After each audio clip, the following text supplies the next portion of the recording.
In this video, I'm going to tell you a little bit about the book of Philemon.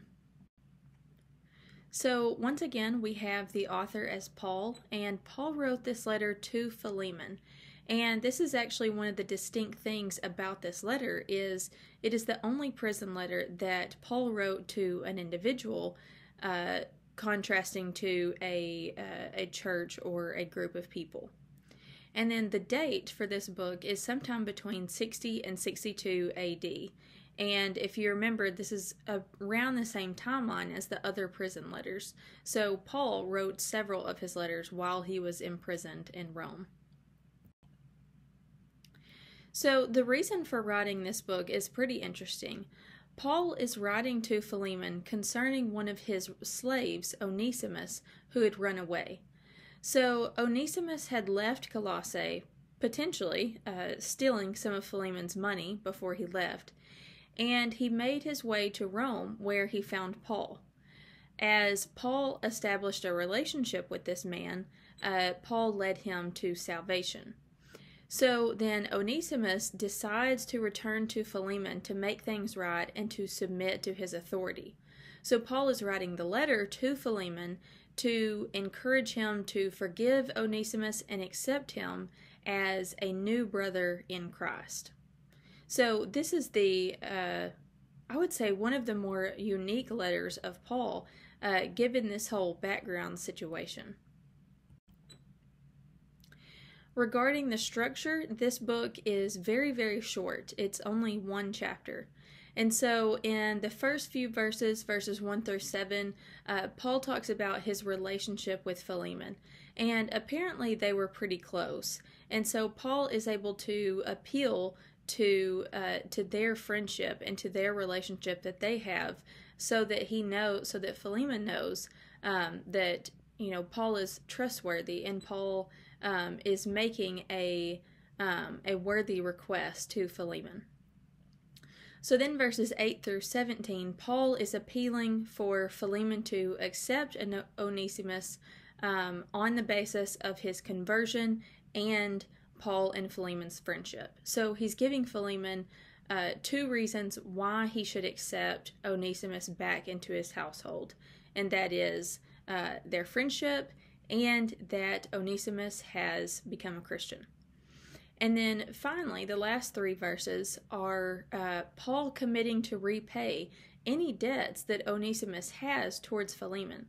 So Paul is saying that anything Onesimus had stolen beforehand, Paul is willing to repay it himself as a means of encouraging this reconciliation between the two people. Now, I want to talk a little bit about the whole issue of slavery in the New Testament, because generally critics of the Bible will bring up that the fact that this letter is contained in the New Testament is evidence that Christians think that slavery is okay. And so I just want to do I want to briefly talk about this to show that you shouldn't be reading that into the fact that this letter is included. So I want you to see that it's important to see that though slavery is part of the New Testament and the context in which the New Testament was written, there is an implicit message that slavery is evil and it must be abolished. And so I just want to give you a flyby of some of the verses that contribute to this implicit message. So the first one, 1 Corinthians 7:22, Paul is encouraging the slaves to win their freedom if possible. So he is pointing to the fact that in Christ's kingdom there is no slavery. Okay, so this may be the situation they find themselves in right now, but in the age to come there is no slavery. And so he's saying win your freedom if possible. And then the next one's Galatians 3:28.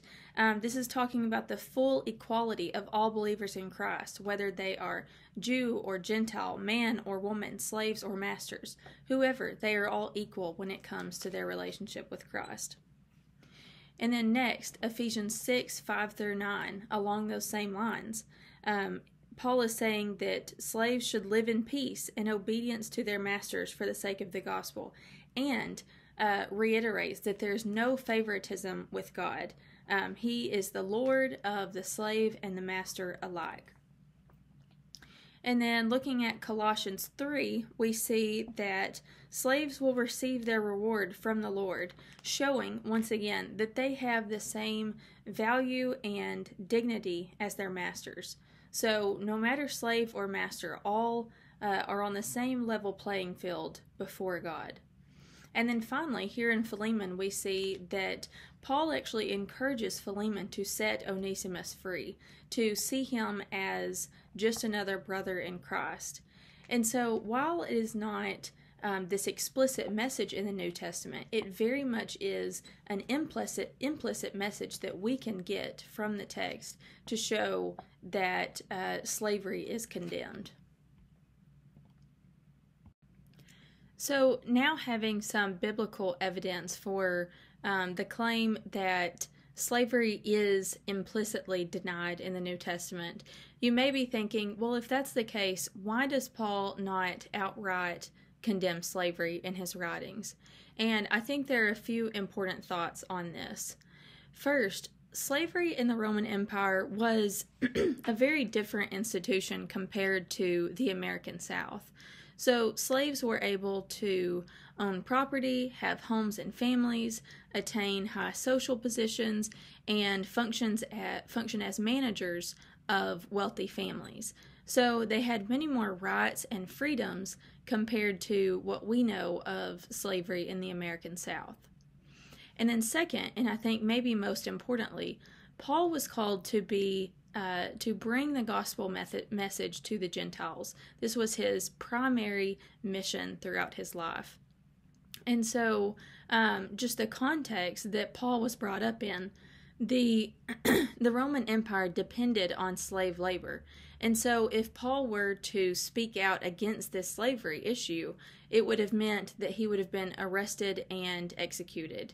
And so by not speaking out on it, this was the way that he could stay on mission for really what I would say what matters more, the eternal destiny of all people versus for both slave and master.